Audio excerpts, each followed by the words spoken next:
Alright, everyone.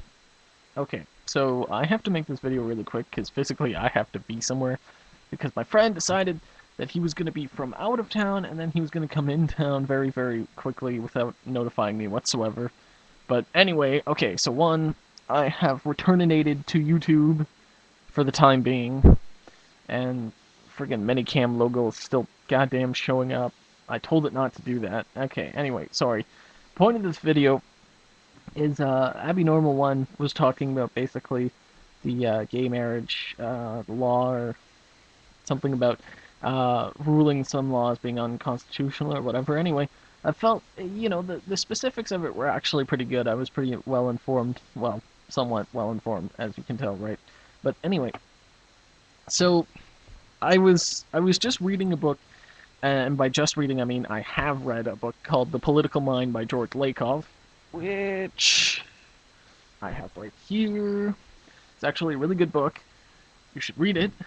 And it explains a lot about conservatism, and it explains a lot about the issues behind gay marriage. And I'll explain this to you right now. If you're looking at this issue as if it's some sort of religious issue and you're wondering about Christians, you need to perish that thought immediately, okay? Because it's not really going to get you anywhere, and it's probably just going to alienate you further, or at least it's not really going to look very good.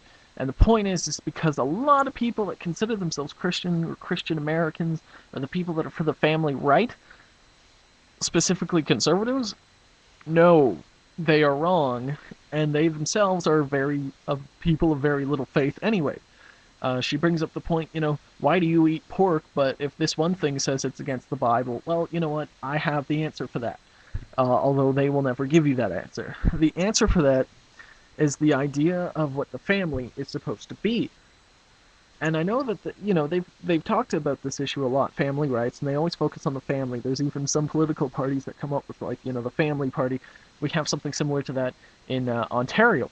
But the point is, they have this strong structured idea of what the family should be. And in your mind, every relationship that you base in society is based off of the first ones that you establish, and basically the family. So if you have, the relationship you have with your family sets the tone for essentially how you view every single other relationship. And it's not like, oh, if you didn't get along with your family, you're not going to get along, or you don't really, you're an anarchist or something like that. No, it's not as simple like that.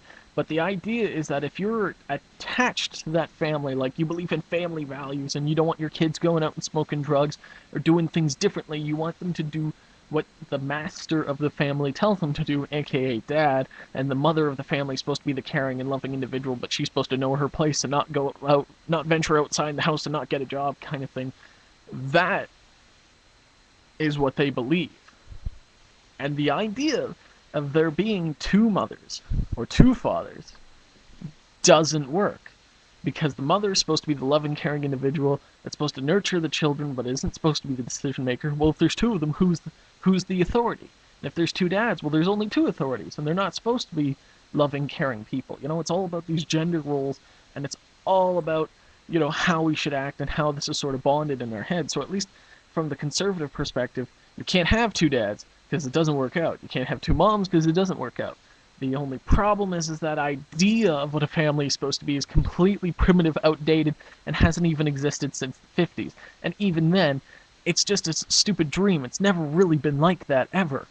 Before the family, it's really just a unit of people clutched together for survival out of fear.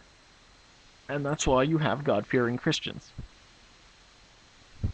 So, in summary, people that are against gay marriage, I would actually be, very hard pressed to find.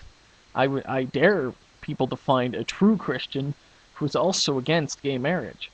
In that a true Christian who's against gay marriage must also then be, you know, we're talking Westboro Baptist Church here, like hate everything type people.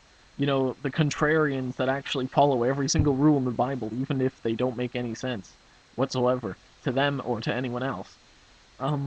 Basically, this all breaks down to our idea of the family and modern conservatism.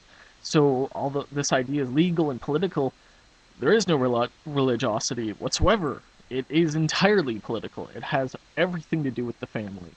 So, I think that we shouldn't even try and pretend that it's religious. I think that we should just attack them on the ground that they are fighting on. And that's what I have to say. Now, if you will excuse me, I have to go get utterly wasted. Take that, family values. Pshaw. I'll stop now. Now.